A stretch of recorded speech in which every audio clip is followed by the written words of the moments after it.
Merci pour ta sainte présence.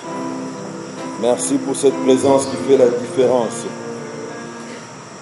Oui, un jour dans tes parvis vaut mieux que 1000 ailleurs.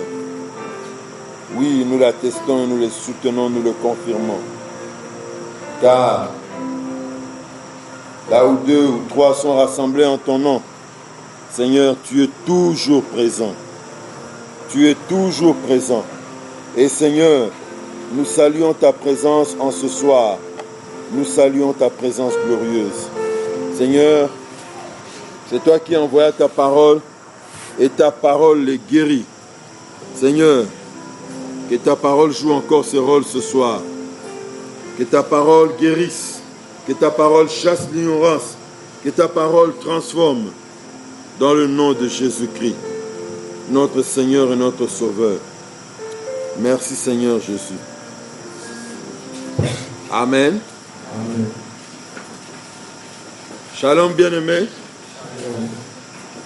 Nous laissons toujours le vide, ce n'est pas bon. Quand les services d'accueil demandent de descendre, s'il vous plaît, respectons parce que ce n'est pas bon d'avoir comme 2 assemblées, une là-haut, une ici devant. Si je peux avoir des personnes de bonne volonté, des personnes gentilles, merci maman Matikali, merci ma soeur, merci mon frère. Le vide est trop grand, ce n'est pas bon. Merci beaucoup Bibiche. Merci maman Annie. Merci les mamans, merci mes soeurs. Que Dieu vous bénisse. Occupez aussi un peu le milieu, hein? Des volontaires pour occuper ici au milieu aussi. Dans la rangée du milieu et les vides qui sont là. Ok. Que Dieu vous bénisse. Que Dieu vous bénisse. Que Dieu vous bénisse. Nous avons commencé notre séminaire depuis lundi. Nous avons parlé des périmètres où l'action du Saint-Esprit se manifeste. Si vous voulez les lignes maîtresses pour que nous puissions voir le Saint-Esprit opérer et agir. Et après là, nous avons parlé des manifestations du Saint-Esprit quand vient la Pentecôte.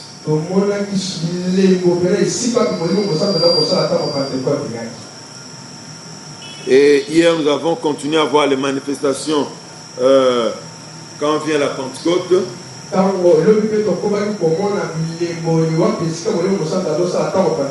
Nous avons vu les visions et les rêves, l'ivresse spirituelle. Nous avons vu le fait d'être calme dans la présence de Dieu, les rires et la joie dans la présence de Dieu, le pleur et les cris dans la présence de Dieu. Nous avons vu aussi la prosternation profonde dans la présence de Dieu. Alors pour aujourd'hui, j'aimerais que nous prenions, par la grâce de Dieu, moins de temps à vous enseigner, que nous puissions prendre un bon moment dans la prière.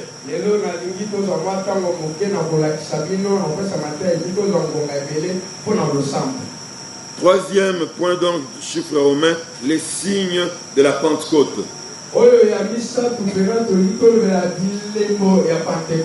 Quand je parle des signes de la Pentecôte, c'est-à-dire dans un groupe d'hommes, dans une église, on peut constater, on peut voir un dénominateur commun dans quelqu'un qui habite ici, tel qui habite là, tel là-bas, et on peut savoir que ces gens-là ont reçu l'Esprit du Saint, ils ont été visités par le Saint-Esprit.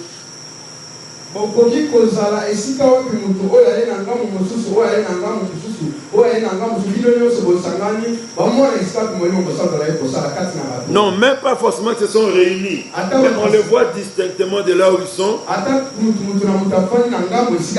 On peut reconnaître ces signes-là au travers d'eux.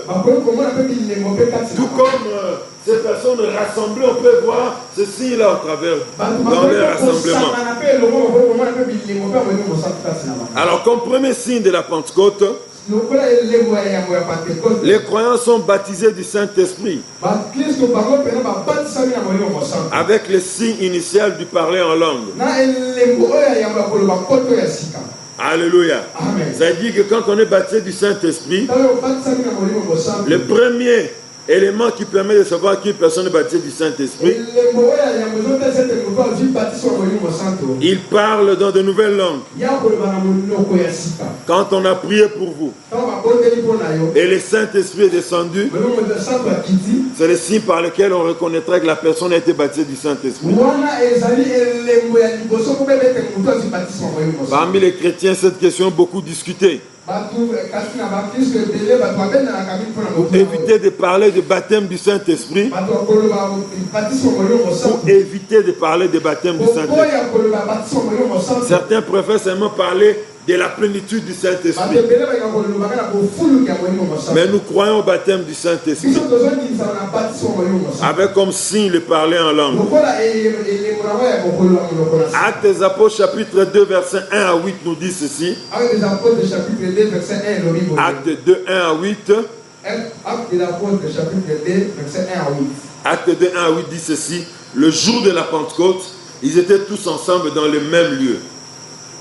Tout à coup, il vint du ciel un bruit comme celui d'un vent impétueux, et il remplit toute la maison où ils étaient assis. Des langues semblables à des langues de feu leur apparurent, séparées les unes des autres, et se posèrent sur chacun d'eux. Et ils furent tous remplis du Saint-Esprit, et se mirent à parler en d'autres langues, selon que l'Esprit leur donnait de s'exprimer. Or, il y avait en ce jour à Jérusalem des Juifs, hommes pieux, de toutes les nations qui sont sous le ciel. Au bruit qui eut lieu, la multitude accourut, et elle fut confondue parce que chacun les entendait parler dans sa propre langue. Ils étaient tous dans l'étonnement et la surprise, et ils se disaient les uns aux autres, voici ces gens qui parlent, ne sont-ils pas tous galiléens? Et comment les entendons-nous dans notre propre langue à chacun, dans notre langue maternelle? Alléluia. Bien-aimés, quand le Saint-Esprit baptise une personne, il parle, on le reconnaîtra en le voyant parler en langue. Cette langue sera toujours une langue inconnue de celui qui la parle, une langue qu'il ne connaît pas. Qu'elle soit une langue de cette terre, une langue parlée sur cette terre des hommes, ou une langue céleste. Le jour de la Pentecôte, bien aimé, nous avons lu avec vous ici Acte 2, 1 à 8. Les disciples parlaient des langues, des peuples venus de nations de la terre, des juifs de la diaspora qui venaient pour célébrer la fête des Pentecôtes juives. Ils parlaient le grec, d'autres parmi eux parlaient le latin, d'autres encore parlaient l'arabe, d'autres parlaient les langues des Perses, d'autres parlaient diverses langues que nous ne connaissons même pas. Mais quand ils sont arrivés à Jérusalem, ils voient ces gens remplis du Saint-Esprit, baptisés du Saint-Esprit, en train de parler dans les langues qu'eux entendaient. J'ai vu des personnes qui n'ont jamais appris l'anglais, qui prient en anglais. Alléluia. J'ai entendu le témoignage d'une femme blanche au Canada qui parlait Kiyombe de vraiment de Mayombe là-bas. Hein? Le fin fond de Mayombe là-bas, vers les Tchéla, les Mbatassia, là, tous ces endroits-là. Hein? Et il parlait vraiment ce Kiyombe là. Alors, juste devant son siège, il y avait un frère africain congolais. Muyombe. Ah, il a pensé vraiment à Seke Banza. Il a pensé vraiment à Manterne. Alors, il a dit non, ça ne se passera pas comme ça. À la fin du culte, moi je vais saluer d'abord les Pangamono. Il pose la question, il dit mais toi tu parles à Kibombe parfait comme ça. Hein? Il restait moins un qui lui. Non, oui, il l'a fait. Et là, il a commencé à venir. Personne ne réagit. Personne ne réagit. Mais vous avez parlé de Kiyombe ici. Vous avez été chez moi. Jamais été en Afrique. Dieu voulait parler à ses frères. Dieu voulait lui communiquer un message. La même chose est arrivée quelque part en Europe vers la Suisse. Non, une même expérience pareille s'est faite ici en Suisse. Un missionnaire qui exerçait ici au Congo, au Katanga, il était découragé parce qu'il avait appris comment certains missionnaires avant lui avaient été mangés par des Africains. Alors il ne voulait plus revenir en Afrique. Mais pendant tout le temps qu'il a servi ici, il a pu apprendre les Swahili du Katanga. Alors dans l'église où il est entré pour prier, on lui parle dans un Swahili de Katangais. Mon fils, je t'ai appelé pour mon travail. Tu veux vraiment rester s'il ne plus rentrer pour mon appel? Je sais, c'est pourquoi tu refuses de rentrer là-bas. Mais je t'assure que moi, je suis le Dieu qui te garde. Si vous entendez de telles choses, même si on dit que tu es le plus coriace qui peut résister à Dieu, même si on t'a surnommé le Jonas moderne, je suis sûr et certain que tu vas rentrer. Que ce soit les langues parlées sur la terre ou des langues qui ne sont pas parlées sur cette terre, quand quelqu'un est baptisé du Saint-Esprit, on voit ces signes-là en lui. Il parle dans de nouvelles langues. Alléluia. Et bien aimé, beaucoup de personnes aujourd'hui, comme je l'ai dit, c'est un débat dans la chrétienté. Certains disent non, voilà, dès que quelqu'un reçoit Jésus comme Seigneur et Sauveur, d'office il est baptisé du Saint-Esprit.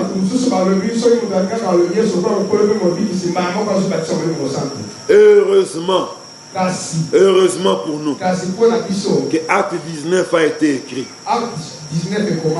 Ouvrez Acte chapitre 19, verset 1 à 7. Je pense, à mon avis, c'est le passage, l'un des passages qui met KO debout ceux qui pensent ainsi.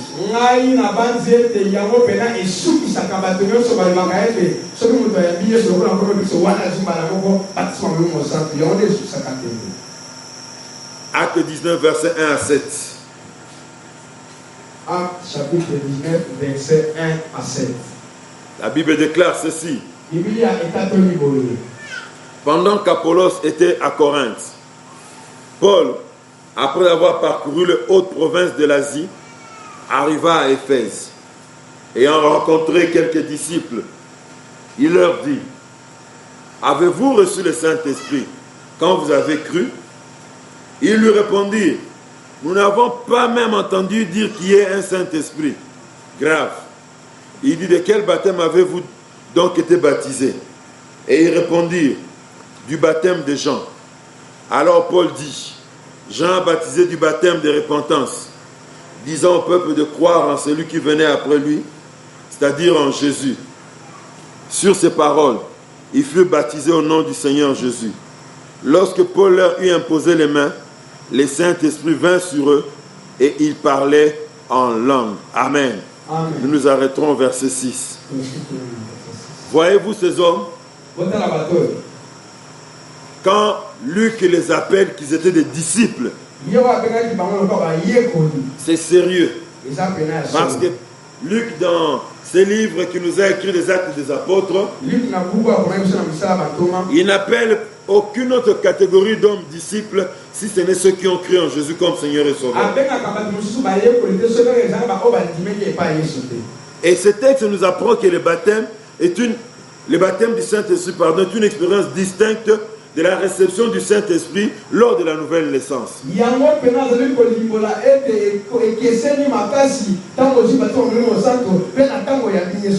Alléluia. Amen. Quand nous recevons Jésus comme Seigneur et Sauveur, l'Esprit vient habiter en nous. Et c'est cet Esprit, la présence de l'Esprit qui atteste que nous sommes enfants de Dieu. C'est l'Esprit qui parle en nous pour nous rassurer que nous avons la vie éternelle. Quand nous voulons nous écarter de la voix du Seigneur, c'est l'Esprit qui nous parle. Alléluia. Amen. Mais il y a une autre expérience. Parce que s'il n'y avait pas cette expérience-là, la question de Paul allait être inutile. Avez-vous reçu le Saint-Esprit quand vous avez cru? Mais Tata Yosa, apôtre Mounene, tu prêches ces choses matin, midi, soir. Tu as étudié ces choses plus que moi. Mais comment peux-tu me demander si j'ai le Saint-Esprit? Donc j'ai cru en Jésus comme Seigneur Sauveur. Ça allait être comme ça en toute logique, n'est-ce pas? Mais Paul leur demande, avez-vous reçu l'Esprit quand vous avez cru? En d'autres termes, Paul leur parlait du baptême du Saint-Esprit. Il était question du baptême du Saint-Esprit.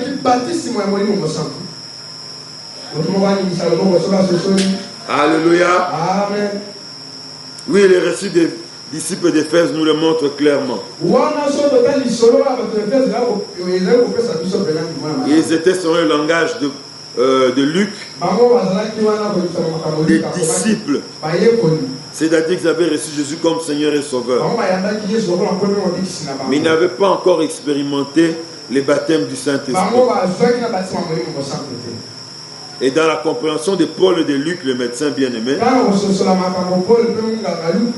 la réception de l'Esprit à la nouvelle naissance est distincte de l'expérience du baptême du Saint-Esprit dont on nous parle dans ces passages. Oui,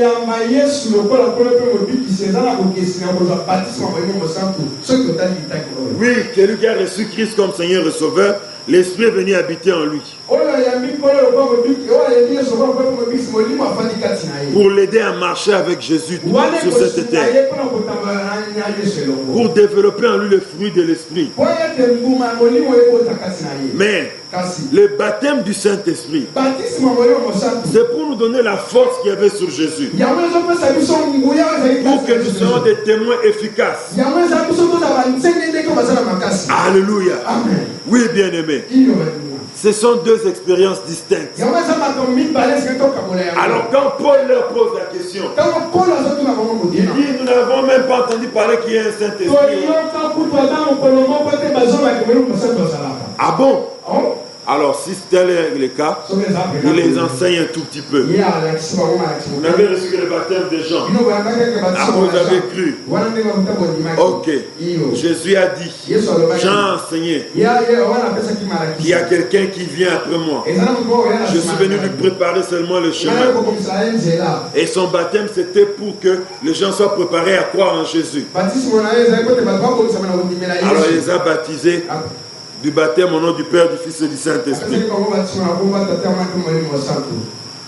Alors, après cela, Il a prié pour eux. Et ils ont été baptisés du Saint-Esprit. Alléluia. Très important, bien-aimé. C'est comme ça beaucoup de chrétiens aujourd'hui. Ils passent à côté de cette merveilleuse expérience. Ils passent à côté de cette merveilleuse promesse que le Seigneur a fait pour les disciples. Je ne dis pas que parce que tu n'es pas baptisé du Saint-Esprit, tu n'iras pas au ciel. Non, non, non, non. Le baptême du Saint-Esprit n'est pas une question du visa pour que tu ailles au ciel.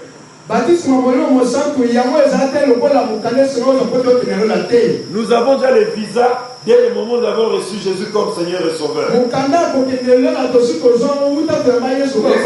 Il atteste dans nos cœurs.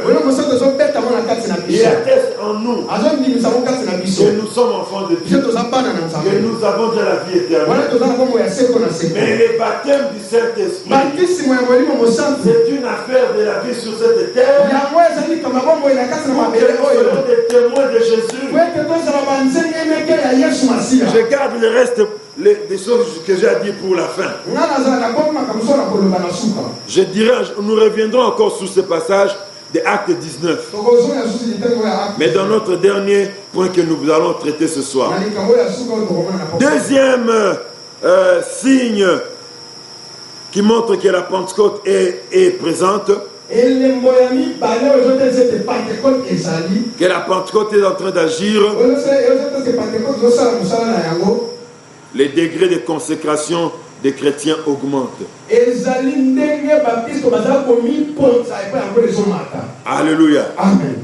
On verra dans la vie des chrétiens un degré de consécration élevé. Le livre des Actes, chapitre 7, versets 55 à 56, nous parle d'Étienne. Il était rempli du Saint-Esprit. Alors qu'on l'avait mis devant les personnes qui allaient le juger pour sa mort, pour le tuer. Il était rempli du Saint-Esprit. Et il n'a pas eu peur d'affronter les Sanhédrins. Il a vu au contraire la gloire de Dieu. Il a vu le ciel ouvert. Il a vu Jésus debout à la droite de Dieu. Il a affronté ceux qui les persécutaient et ceux qui allaient le faire mourir sans avoir peur. Les degrés de consécration élevés. Alléluia. Amen. Troisième signe de la Pentecôte. Les chrétiens sont enflammés pour Dieu. Leur feu augmente, leur feu pour Dieu est intense. Actes des Apôtres, chapitre 11, versets 19 à 21. Actes des Apôtres, chapitre 11, versets 19 à 21. Actes 11, 19 à 21. Actes des Apôtres, chapitre 11, 19 à 21, la Bible dit ceci. Actes des Apôtres, chapitre 11, versets 19 à 21. Ceux qui avaient été dispersés par la persécution, survenus à l'occasion d'Étienne, allèrent jusqu'en Phénicie, dans l'île de Chypre et à Antioche, annonçant la parole seulement aux Juifs. Il y eut cependant parmi eux quelques hommes de Chypre et de Cyrène, qui, étant venus à Antioche, s'adressaient aussi aux Grecs et leur annonçaient la bonne nouvelle du Seigneur Jésus. La main du Seigneur était avec eux et un grand nombre de personnes crurent et se convertirent au Seigneur. Alléluia. Amen. Bien-aimé, quelqu'un sur qui le Saint-Esprit agit. Quelqu'un sur qui le Saint-Esprit bouge. Il aura un zèle pour le Seigneur. Il sera enflammé pour le Seigneur. Il se lèvera pour Dieu. Si beaucoup ne se lèvent pas ici, parce que la Pentecôte n'est pas encore passée par là. La Pentecôte n'est pas encore passée par leur vie. On nous parle de ceux qui avaient été dispersés quand on a tué Étienne. La plupart des chrétiens de l'église de Jérusalem, la majorité, s'étaient dispersés. Les uns sont allés en Phénicie, une bonne partie de l'actuel Liban, c'est-à-dire l'actuel Liban, sur l'île de Chypre. D'autres sont allés à Antioche. Antioche, entre la Syrie et la Turquie là-bas, dans les environs là, et ils ont commencé à annoncer la parole de Dieu. Ils ont été persécutés. Ils ont fui la mort à cause de ce Jésus. Mais quand ils arrivent là où ils vont s'installer, les ailes brûlent dans leur cœur. Ils ne peuvent se taire. Ils rencontrent des gens qui sont malades. Ils se disent non, on peut donner une prière ici. Ils prient, tout à coup quelque chose se produit. La personne s'attache à eux. Ils leur disent crois en Jésus comme Seigneur et Sauveur et tu seras sauvé. Et une personne est sauvée. Quand tu pries dans leur maison la nuit, même de manière isolée, la Shekinah descend. Ça bouge les maisons des voisins. Les malades sont guéris. Les paralytiques marchent. Les gens qui sont possédés commencent à crier. On les appelle à cause de vos prières. Regarde, cette personne n'arrive plus à dormir. Et ils viennent, ils délivrent la personne. Après un temps, ils se rendent compte que non. Le nombre de ceux qui ont crié sont nombreux. Ceux qui ont crié sont maintenant beaucoup. On va commencer à se réunir avec eux. Nous prions avec eux. Partageons-le. Les fils que les 10% de ceux qu'on avait retenus des enseignements des apôtres à Jérusalem. Et ils commencent à partager. Ils se rendent compte que le groupe grandit de plus en plus. Oh, mais nous ne sommes pas appelés à être pasteurs, nous autres. Envoyons un message à Jérusalem. À l'époque, il n'y avait pas de téléphone, pas de fax, pas de télévision. Alors quelqu'un doit aller à pied ou bien doit prendre un bateau jusqu'à Jérusalem. Là où nous sommes ici, il y a un mouvement terrible de l'esprit. Les malades sont guéris. Les morts ressuscitent. Hommes de Dieu, venez nous aider, donnez-nous quelqu'un pour nous conduire ici. C'est comme ça que beaucoup d'églises à l'époque apostolique étaient nées. C'est pourquoi j'aimerais dire à toi, chrétien, retiens très bien ce que tu reçois ici. Ah, sinon Dieu te jugera. Tu arrives quelque part, les gens se tournent vers toi. Tu n'auras pas à te tourner pour regarder au pasteur. Tu ne te tourneras pas pour regarder les frères Enoch. Mon frère, il faut que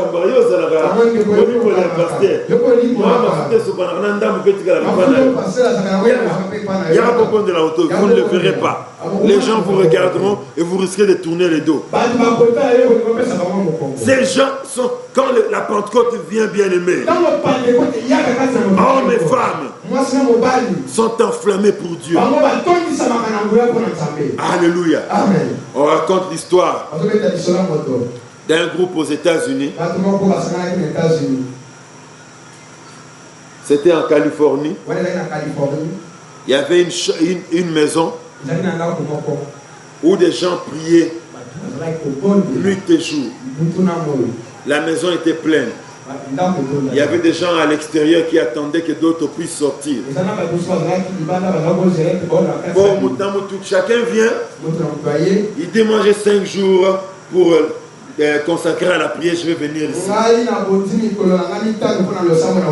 Alors la maison est pleine. Ceux qui viennent sont comme en attente, ils sont dehors. Dès que la porte s'ouvre, 3 personnes sortent. Je ne sais pas comment ils faisaient, peut-être on dit bon, 3 autres personnes pouvaient entrer. Les autres brûlent là dehors. Parce que la gloire de Dieu était descendue. Alléluia. Amen. Cet endroit est resté célèbre jusqu'aujourd'hui. Si Dieu te bénit, tu vas en Californie. Va visiter Azusa Street. La maison existe jusqu'aujourd'hui. Et bien aimé, quand les chrétiens sont enflammés pour Dieu, ça nous permet de savoir qu'il y a un mouvement de l'esprit qui avait commencé. Alléluia. On parle des assemblées des États-Unis, assemblée de Dieu. Quand ils ont commencé, c'était en 1914. L'année prochaine, notre mouvement va totaliser 1 siècle.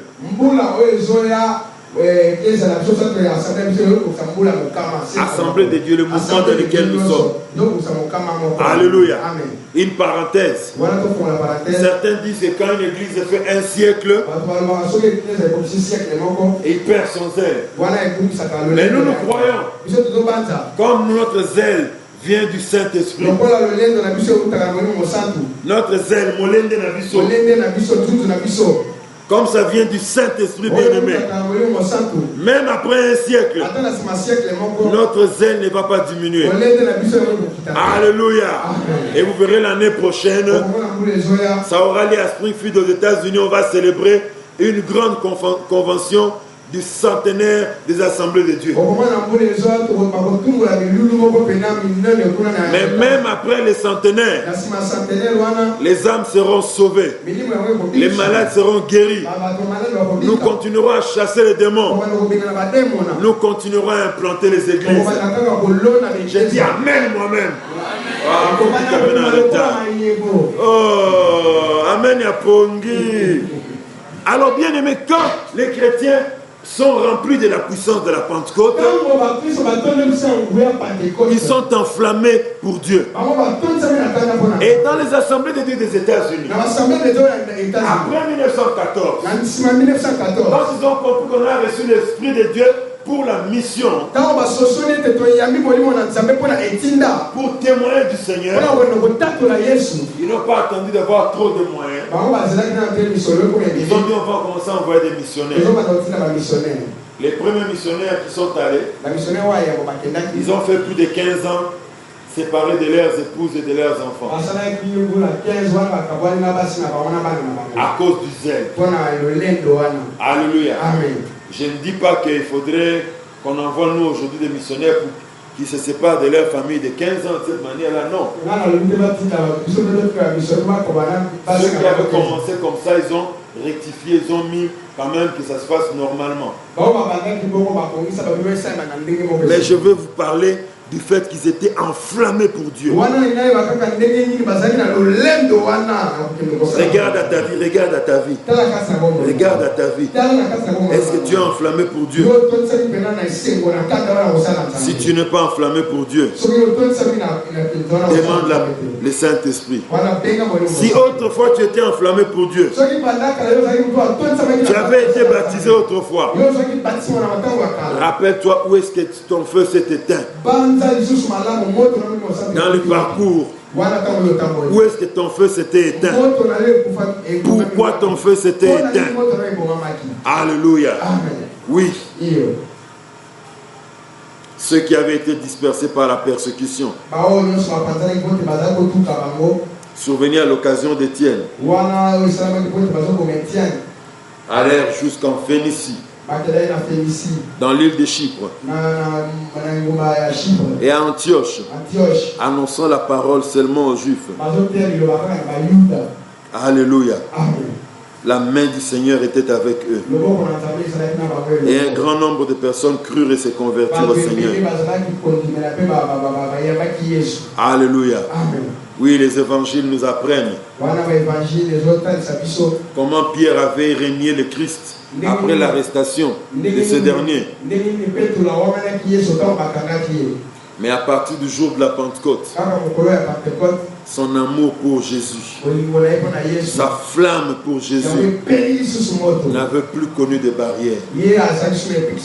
Celui qui allait se cacher parce qu'une femme lui avait dit que toi tu es aussi disciple de Jésus. Celui qui devant la femme a dit voilà, je ne connais pas cet homme-là. Devant une seule femme. Quand le Saint-Esprit est venu et qu'il a été baptisé de l'Esprit, il n'a plus reculé. Il ne s'est plus caché. Il n'avait plus peur de l'épée. Il n'avait plus peur des larmes. Il n'avait plus peur du fouet. Mais celui qui s'est levé le premier devant les multitudes qui se posaient la question, que veut dire ceci? Et jusqu'à sa mort, il n'a plus eu peur des armes. Il n'a plus eu peur des épées. Alléluia. Pourquoi?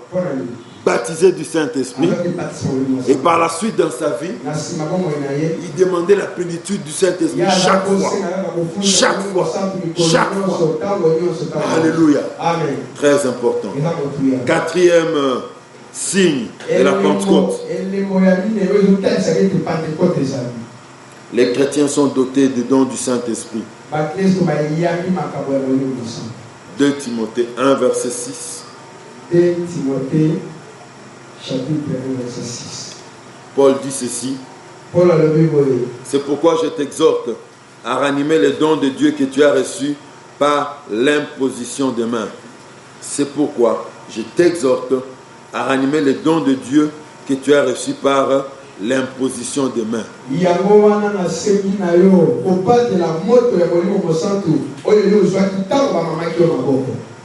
Quand on est baptisé du Saint-Esprit, Dieu nous communique des dons. Alléluia. Amen. Et Paul dit à Timothée de ranimer les dons qu'il a reçus par l'imposition des mains.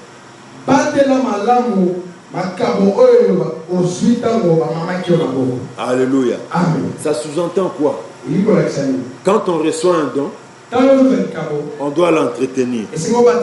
Quand notre relation avec Jésus se détériore, notre flamme baisse. Même la manifestation du Saint-Esprit, des dons du Saint-Esprit, quelque part peuvent disparaître.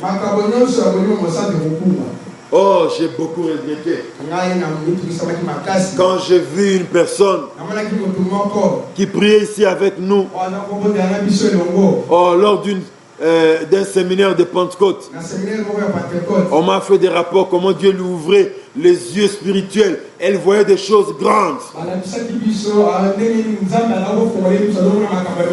Elle avait des dons de révélation. Mais à cause du péché, à cause du péché, bien-aimé, à cause du péché, à cause du péché, l'a reculé. Alors, ces gens de personnes sont ceux qui gardent toujours un livre d'histoire. Un livre d'histoire qui peut avoir 500 pages. Ah, moi, quand j'étais, je mets seulement le doigt comme ça. Les malades commencent à être guéris. Moi, quand j'étais, même quand j'étais venu seulement, c'est la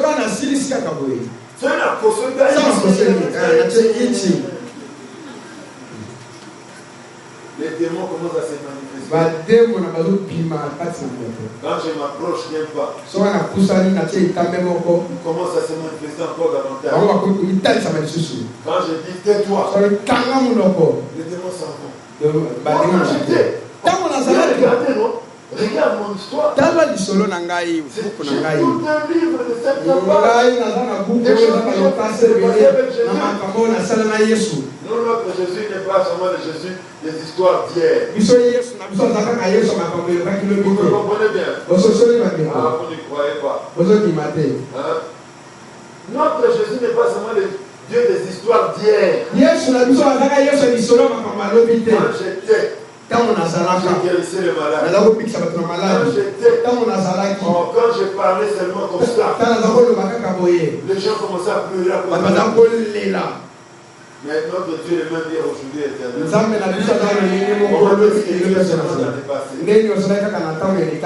Oui, il est vrai, il y a des merveilles que j'ai vues avec Dieu dans le passé. Mais Dieu ne s'est pas arrêté dans le passé. Il continue à agir. Alléluia. Amen. Je vois des choses que Dieu fait. Alléluia. Amen. Malheureusement, beaucoup de chrétiens ici à Mboudi n'ont pas l'expérience, l'habitude plutôt de partager les hauts faits que l'Éternel fait dans leur vie.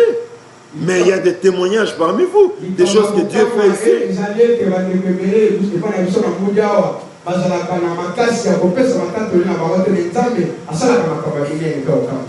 Alléluia. Amen. Dieu n'est pas le Dieu du passé. Tu nous dis ce que Dieu a fait hier. Nous disons gloire à Dieu. Et je mettrai un point. Et je te dirai, Dieu est le même hier, aujourd'hui, éternellement. Pourquoi parles-tu de Dieu seulement dans le passé? Et donc il a mis en toi. Il voulait que cela puisse bouger. Que cela puisse fonctionner. Alléluia. Amen. Et que les hommes et les femmes qui entreront en contact avec toi, ils sachent que Jésus est une réalité. Jésus n'est pas une théorie. Alléluia. Amen. Oui, ranimer les dons que tu as reçus. Ça sous-entend que nous devons entretenir les dons que nous avons reçus de Dieu, au risque de les voir rouiller ou encore de les perdre. Alléluia. Amen. Oui. Là où la Pentecôte est en action, les chrétiens sont dotés des dons du Saint-Esprit. Alléluia. Amen. Cinquième élément, pour finir, la croissance numérique et quantitative des églises. Dans les églises, on voit le nombre de gens qui augmente. Et les églises où il y a la Pentecôte est en train d'agir. Alléluia. On va voir leur nombre va augmenter. Nous avions lu avec vous Actes 19, verset 1 à 7. Maintenant, lisons 6 jusqu'à 12. J'aimerais que tu puisses lire avec moi. Actes chapitre 19, verset 6 à 12. Actes des apôtres, chapitre 19, verset 6 à 12. La Bible déclare ceci. Lorsque Paul leur eut imposé les mains, le Saint-Esprit vint sur eux. Et ils parlaient en langue et prophétisaient. Ils étaient en tout environ 12 hommes. Ils étaient combien? 12. Environ 12 hommes. Donc soit 12, soit 15, soit 16. L'équipe a commis 20 étaient. Ils étaient environ. Alors, ensuite Paul entra dans la synagogue, où il parla librement pendant 3 mois. Paul parla pendant combien de temps? Pendant 3 mois. Il discourut sur les choses qui concernent les royaumes de Dieu. Et quand on parle sur le royaume de Dieu, au centre, il y a Jésus-Christ le roi.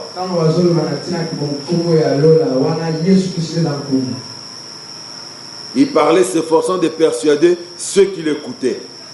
Mais, comme quelques-uns restaient endurcis et incrédules, décriant devant la multitude la voix du Seigneur, il se retira d'eux, sépara les disciples et enseigna chaque jour dans l'école d'un nommé Tyrannus.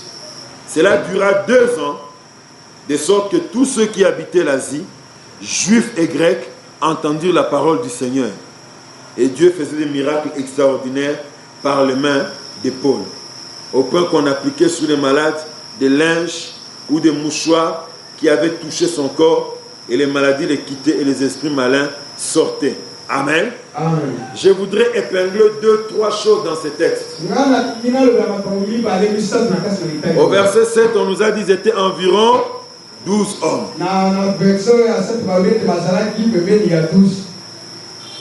12 hommes. Nous pensons que comme Luc était un grec, il n'a pas eu la culture des Juifs de ne pas citer les femmes, certainement, donc il n'y avait pas de femmes. Deuxième élément que je voudrais épingler. On nous dit au verset 10, cela dura 2 ans, de sorte que tous ceux qui habitaient l'Asie, Juifs et Grecs, entendit la parole du Seigneur. Quand on parle de l'Asie ici, ça recouvre les territoires actuels de la Turquie. Donc une bonne partie de la Turquie constitue la région qu'on appelait l'Asie mineure. Amen. Et Éphèse se trouvait en Turquie. Alors, on nous dit ici, tous ceux qui habitaient l'Asie, ils ont entendu parler du Seigneur. Vous pensez que c'est Paul qui allait de maison en maison dans toute l'Asie pour annoncer la bonne nouvelle du Seigneur? Non. Un leader qui circule de maison en maison dans toute une région pour annoncer l'évangile, il va s'épuiser, il va mourir avant. Un leader, c'est-à-dire un pasteur, un prédicateur.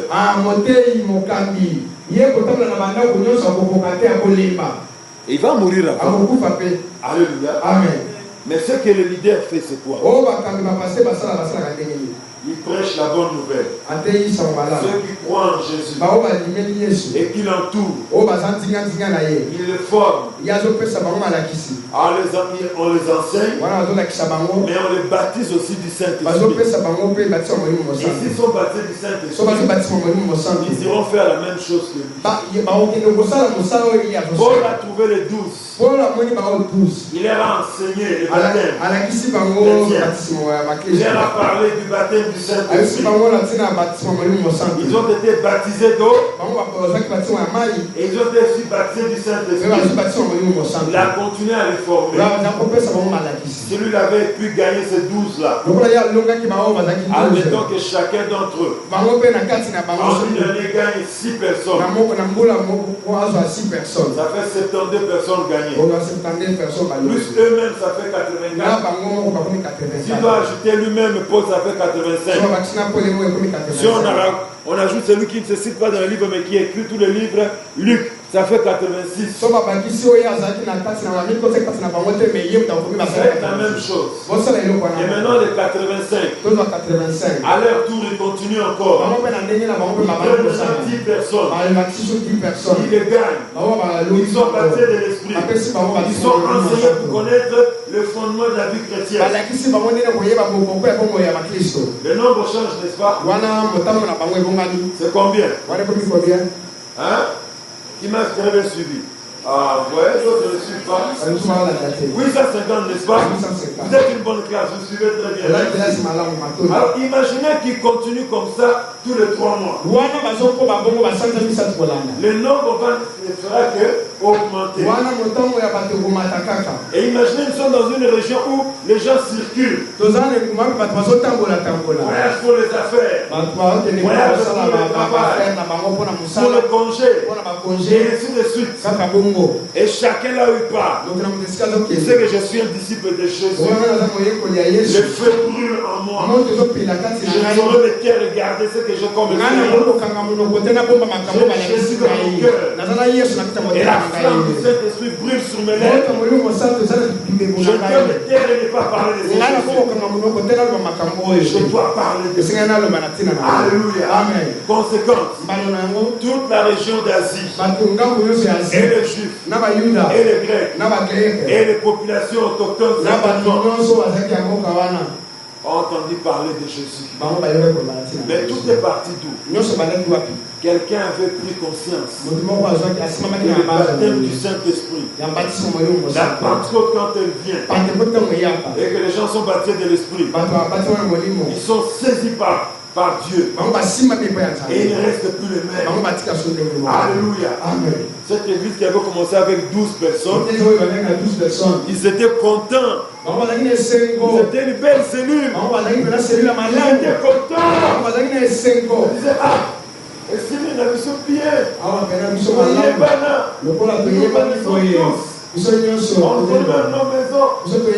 Quand on prie, c'est vraiment très bien. Nous attendons la venue du Seigneur.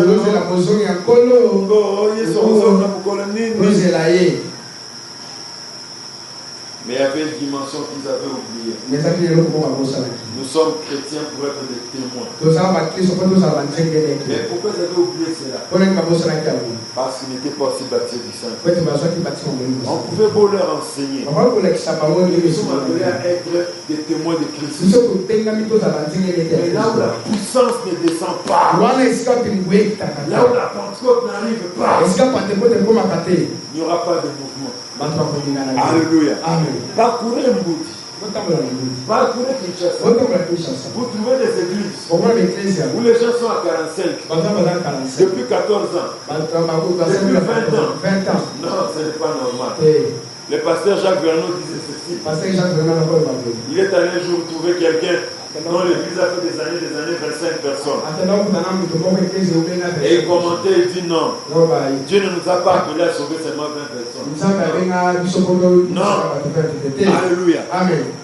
Peuple de Dieu, soyez remplis de l'Esprit. Si vous êtes déjà baptisés, peuple de Dieu, vous n'êtes pas encore baptisé du Saint-Esprit, soyez baptisés du Saint-Esprit. Pour les personnes qui sont tout autour de vous, dans votre quartier, vous allez les enflammer. Alléluia. Et nous risquons de faire tomber ces murs ici, parce que nous serons trop nombreux. Alléluia. Amen. Et les gens verront. Ils se diront, nous avons l'impression qu'à cet endroit-là, il y a la Pentecôte. Pourquoi? Parce qu'ils voient beaucoup de personnes être intéressées à cette endroit. Parce que la puissance du Saint-Esprit est à l'œuvre à cet endroit. Gloire à l'Éternel. Alléluia. Amen. Notre mouvement des assemblées de Dieu dans le monde. Nous sommes fiers d'avoir la plus grande église locale du monde.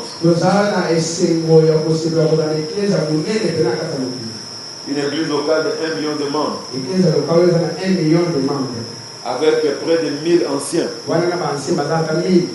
Non, les anciens à l'époque, peut-être ça atteint aujourd'hui, mais c'était plus de 500 anciens.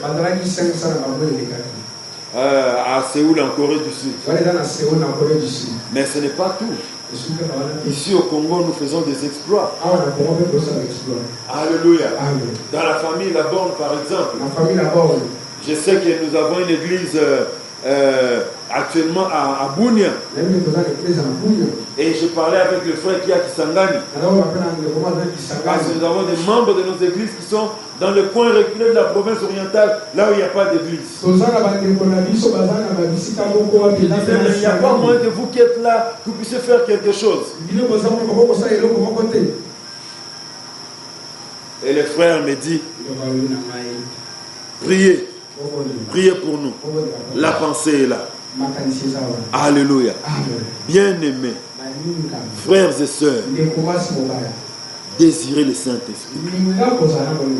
Désirez le Saint-Esprit. Même si nous terminons ce séminaire et que vous n'êtes pas baptisé du Saint-Esprit, ne vous fatiguez pas de demander cela. Les disciples étaient dans la chambre haute. Les 120. Ils étaient dans la chambre haute. Ils ont fait 10 jours de retraite. Du jour où Jésus est monté au ciel, 40 jours après sa mort, jusqu'à la Pentecôte. 10 jours où il persévérait dans la prière. Il persévérait dans la prière. Et au moment où il s'y attendait le moins, il y a eu le vent impétueux du Saint-Esprit. Et il y a eu le tout à coup de Dieu. Ils étaient baptisés du Saint-Esprit. Alléluia. Que Dieu nous aide. Là où nous sommes, je nous prie de nous tenir debout. Molimo Santo, Aina Likolo.